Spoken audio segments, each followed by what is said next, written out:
When we get to NBA free agency every year, there's the potential for all types of wild and crazy stuff to happen. Then on the flip side, you can have all this potential of possibility of what could happen, and then it really ultimately doesn't.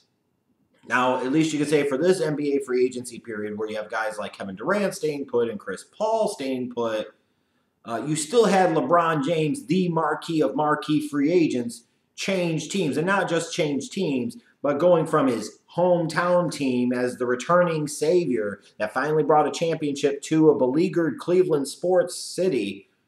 He's going to Los Angeles to play for the Lakers now. Like, that's big. That's huge. It's landscape changing for the NBA. It absolutely, unequivocally is.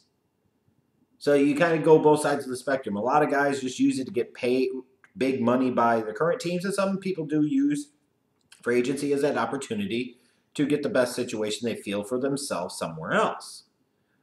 Which brings me to Paul George. This whole thing and how it's played out has been really befuddling to me. You're going to agree to do a 3-part ESPN series just to ultimately stay put. What? What?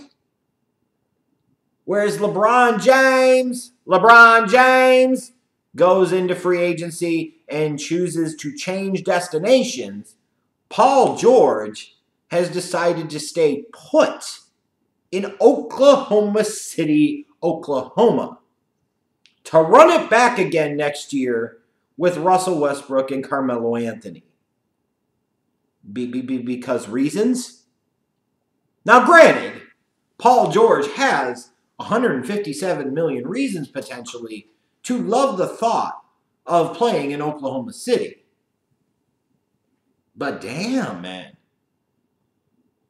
The NBA kind of comes at you fast because a lot of us have felt, or at least believed, that for the past year that Paul George was destined to be either a Los Angeles Laker or maybe you could get the Philadelphia 76ers involved. But specifically the Lakers. From California, he engineered a trade from Indianapolis telling him, hey, you better get something now, which they did in Oladipo and Sabonis. They got really good value in return for George, paying a lot less money for those two guys than Oklahoma City's about to for the one, because he was letting them know that he was not going to resign, had no intention of resigning, and probably, I would imagine, left a very strong inclination that he was going to sign with the Lakers. But now we get a year later, the Thunder get eliminated in the first round of the playoffs by the Jazz. They just can't beat them. And I guess he decided that he enjoyed watching Russell Westbrook's stat pad and that he's going to get paid by the Thunder. He wants to stay there, which is really strange to me. It feels like this was mismanaged just a little bit because my understanding of this is if he would have stayed in Indiana and he would have waited until he hit free agency there, he could have had the potential to make over $40 million a year.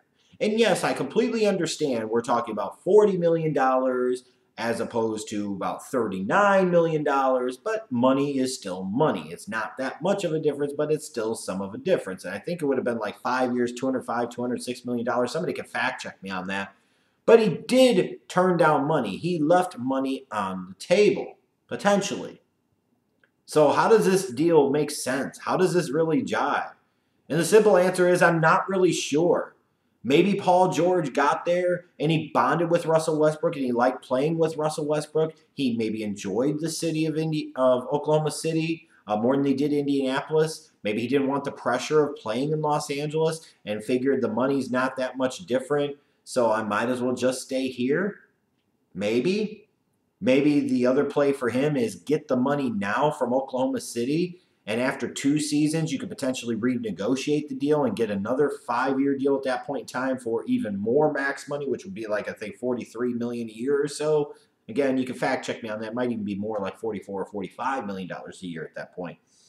But maybe the thought being is you start the clock on that. You also make sure that the Thunder have locked you in, and at some point in time, you don't want to be there playing in Russ's shadow anymore. You don't want to play in Oklahoma City anymore. You could potentially engineer and force some type of trade, force the hand of the Thunder and the general manager and you've already gotten paid. I can't for the life of me figure out why you wouldn't potentially want to take maybe perhaps a little less money to go to Los Angeles, go back home to California, and potentially play alongside LeBron James, or go somewhere like a Philadelphia who had the cap space and could have engineered the cap space to be able to basically give you the max money they could, which still wouldn't have measured up to what Oklahoma City was offering, but still isn't exactly chicken feed. It's not chump change. It's still a massive raise over the $21 or so million he was making this past season. And all the while, you are in the Eastern Conference again. You're playing along future superstars, young guys like Embiid and Simmons, who I think most of us all believe have their best basketball ahead of them. You've got other nice rotational players like Dario Saric and Covington. Maybe a guy like Markelle Fultz can start to show you something. I just don't really understand this one, other than the fact is maybe he didn't want the pressure of playing in Los Angeles. Maybe he didn't want to sit there and play in the shadow of LeBron James. Maybe he valued that money and wanted that money more. Maybe he enjoyed playing with Russell Westbrook. Maybe he enjoyed playing in Oklahoma City. I don't know. It's just really hard for me to get and grasp and understand here. It feels like he overplayed his hand a little bit in Indianapolis, forced their hands, and in the process cost himself some money, with the ultimate end game being going somewhere that he ultimately didn't go. Yeah, I don't know. But based off of the situation he was in, Oklahoma City could offer him the most money. And while we can, as fans, be naive about it and think, hey, these guys are making a shit ton of money anyways, what difference does it make? Well, if you make a shit ton of money, but you can get a shit ton more of FU money, a lot of us would probably do that. And I'm sorry. It's easy from the outside looking in when we don't have those types of dollars figures attached to it to make the decision to sit there and say, oh, I've already got a bunch of money. I want to go chase a championship. I'll go take a pay cut. Pretty easy for us to say on the outside looking in. And the reality is when we look at the real world, we just don't do that ourselves. We don't sit there and say, I'm going to take a whole lot less money because I want to be a part of a winning organization and a winning work culture. Oh, fuck that shit. You're going to make $40,000, $45,000 a year to work in a great environment? Or are you okay with working in a shithole or a much lesser work environment for 100 stacks a year? Give me a fucking break. Are you serious? Yes, I understand the amount of money we're talking about is significantly different, but fundamentally the principle is not. It's just here.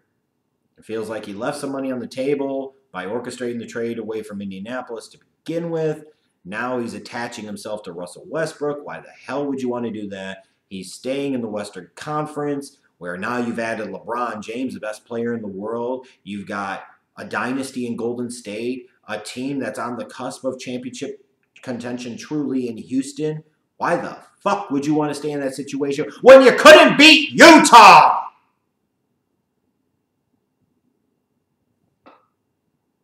I don't know, man. I don't get it. I don't know what PG-13's angle or play here is. And I don't know if I want to know why he made the decision that he did. Because it just leaves me scratching my head a little bit, honestly.